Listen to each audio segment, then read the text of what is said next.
जय श्री कृष्णा। आज बहुत अच्छी छोटी सी स्टोरी है। श्री कृष्ण नाम रूपी पारस। सुनिए। एक बार कृष्ण नाम ही हर लेता है जितने पाप, नहीं जीव की शक्ति कर सके वे जीवन में उतने पाप। सुनिए, भगवान श्री कृष्ण कहते हैं, जो भजता है मुझको और मांगता है संसारिक सुख, वह व्यक्ति अमृत छोड़कर विष मांगता है। वह बड़ा मूर्ख है, पर मैं तो समझदार हूँ। मैं उस मूर्ख को विष यानी संसारिक सुख क्यों दूंगा? मैं उसे अपने चरणों की भक्ति देकर संसारिक सुखों को विस्मृत करा देता हूँ, यानी भुला देता हूँ। इसी तथ्य को दर्शाती एक सुंदर कथा है। सुनिए, बहुत अच्छी है। गौड़ देश में एक ब्राह्मण निर्धनता के कारण बहुत दुखी था। जहाँ कहीं भी वह सहायता मांगने के लिए जाता, वह सब जगह से तिरस्कार उसका होता था। वह ब्राह्मण शास्त्रों को जानने वाला, वह स्वाभिमानी था। उसने संकल्प किया कि जिस थोड़े से धन वह स्वर्ण के कारण धनी लोग उसका तिरस्कार करते हैं, वह उस स्वर्ण को मूल्यहीन कर देगा। उसने ये सोचा, वह अपने तप से पारस प्राप्त करेगा। वह अपनी तप से, तपस्या से पारस को प्राप्त करेगा और सोने की ढेरियां लगा देगा। लेकिन उसने सोचा कि पारस मिलेगा कहाँ, ये तो उसे पता ही नहीं था। ढूंढने से तो वह मिलने से रहा, भाई ढूंढने से तो ऐसे नहीं मिलेगा। कौन देगा उसे पारस? देवता तो स्वयं लक्ष्मी के दास हैं, वे उसे क्या पारस देंगे? ब्राह्मण ने भगवान औघड़दानी शिव की शरण में जाने का निश्चय किया, जो विश्व को विभूति देकर स्वयं भस्माग राग लगाते हैं, स्वयं भस्म लगाते हैं। वे कपाली ही कृपा करें तो पारस प्राप्त हो सकता है। ब्राह्मण ने सोचा, घर नहीं, धन नहीं, अन्न और भूषण नहीं, फिर भी शिव महादानी कहलाते हैं। देखत भयंकर पर नाम शिव शंकर, नाश करते हैं तो भी नाथ कहलाते हैं। ब्राह्मण ने निरंतर भगवान शिव का रुद्राचन, पंचाक्षर मंत्र का जाप और कठिन व्रत करना शुरू कर दिया। आखिर भगवान आशुतोष कब तक संतुष्ट नहीं होते। ब्राह्मण की 12 वर्ष की तपस्या सफल हुई। भगवान शिव ने स्वप्न में दर्शन देकर कहा, तुम वृंदावन में श्री सनातन गोस्वामी के पास जाओ, उनके पास पारस है, वह तुम्हें पारस दे देंगे। श्री सनातन गोस्वामी के पास पारस है और वे उस महान रत्न को मुझे दे देंगे? भगवान शंकर ने कहा, हाँ, वे अवश्य दे देंगे तुम्हें। उसे विश्वास नहीं हो रहा था। ऐसा सोचते हुए ब्राह्मण वृंदावन की ओर चला जा रहा है। खुशी के मारे यात्रा की थकान, नींद कोसों दूर भाग गई उसकी। वृंदावन पहुंचने पर उसने लोगों से श्री सनातन गोस्वामी जी का पता पूछा। लोगों ने वृक्ष के नीचे बैठे अत्यंत कुशकाय यानी दुर्बल, कोपिनधारी, गुदड़ी रखने वाले व्रत को श्री सनातन गोस्वामी बतलाया। चैतन्य महाप्रभु जी के शिष्य सनातन गोस्वामी वृंदावन में वृक्ष के नीचे रहते थे। भीख मांगकर रूखी सूखी खाते, फटी लंगोटी पहनते और गुदड़ी वे करवा साथ में रखते थे। गुदड़ी रखते थे फटी पुरानी सी, और करवा साथ में रखते थे। 8 प्रहर में केवल 4 घड़ी सोते थे। शेष समय श्री कृष्ण नाम का कीर्तन किया करते थे। एक समय वे विद्या, पद, ऐश्वर्य और मान में लिप्त थे। बंगाल के कर्ता धर्ता थे। एक समय इतने बड़े पैसे वाले भी थे वे। बंगाल के कर्ता धर्ता थे, किंतु कृष्ण कृपा से, कृष्ण प्रेम की मादकता से ऐसे दीन बन गए कि परम बैरागी बनकर वृंदावन से ही गोलोक पधार गए। ब्राह्मण ने मन में कहा, यह कंगाल सनातन गोस्वामी है, ऐसे व्यक्ति के पास पारस होने की आशा कैसे की जा सकती है? लेकिन इतनी दूर से आया हूँ तो पूछ ही लेता हूँ। पूछने में क्या जाता है?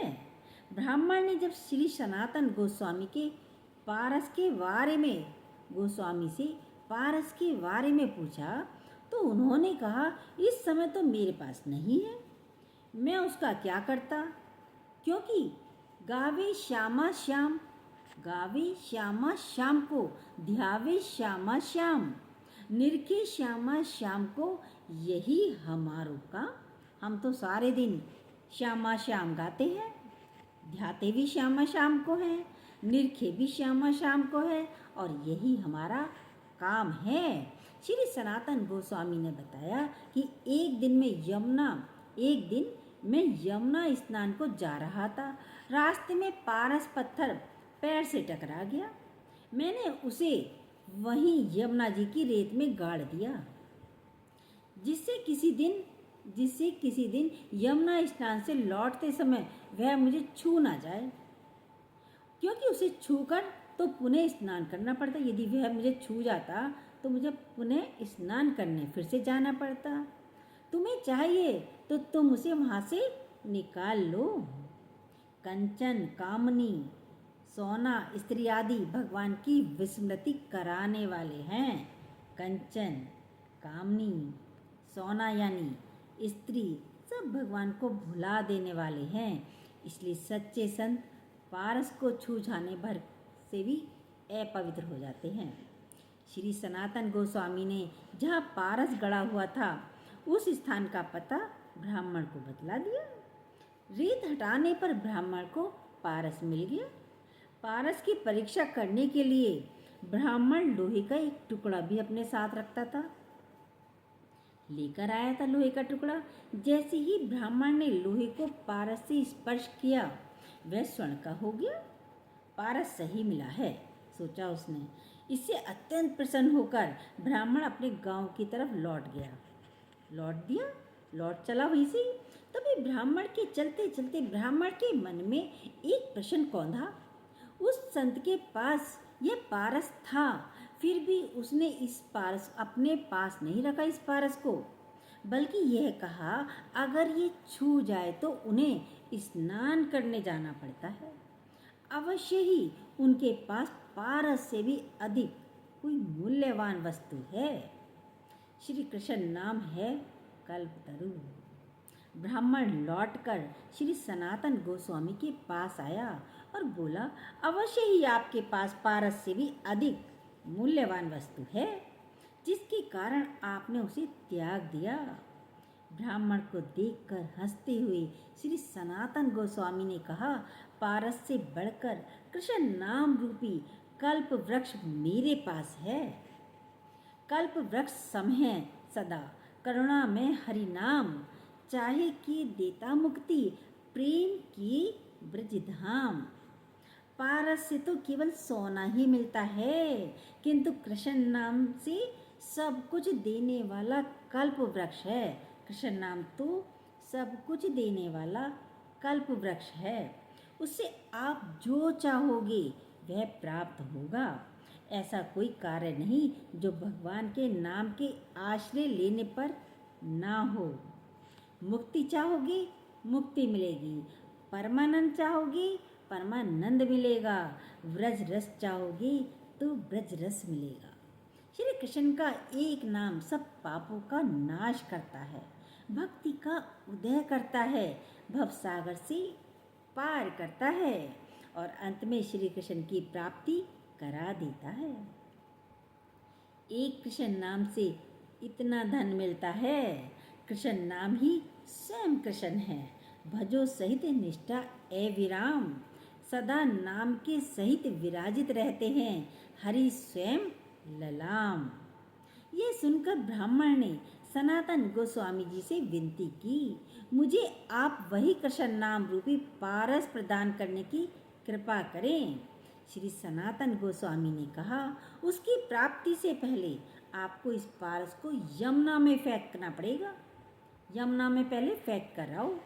ब्राह्मण ने यह गया।